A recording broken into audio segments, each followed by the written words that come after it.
महाविकास आघाडीकडून शरद पवार यांना राज्यसभेची उमेदवारी घोषित करण्यात आली आहे। काँग्रेस प्रदेशाध्यक्ष हर्षवर्धन सपकाळ आणि खासदार सुप्रिया सुळे यांनी पत्रकार परिषद घेऊन याबाबत घोषणा केली आहे। याबाबतची सगळी माहिती सांगतो, पण त्याआधी आम्हाला नक्की फॉलो करा, कारण अशा प्रकारच्या अपडेट्स आम्ही तुम्हाला देत असतो। राज्यसभेचा अर्ज भरण्याचा उद्या शेवटचा दिवस असताना महाविकास आघाडीत कोणाची वर्णी लागणार याकडे सर्वांचं लक्ष लागलं होतं।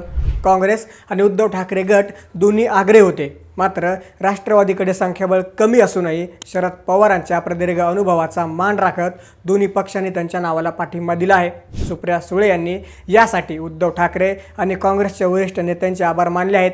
विशेष म्हणजे प्रकृती अस्वस्थतेमुळे शरद पवार अर्ज भरण्यासाठी स्वतः सभागृहात जाणार नाहीत। उद्या विधानमंडळातील अधिकारी त्यांच्या सिल्वर ओक या निवासस्थानी जाऊन त्यांच्याकडून उमेदवारी अर्ज भरून घेतील।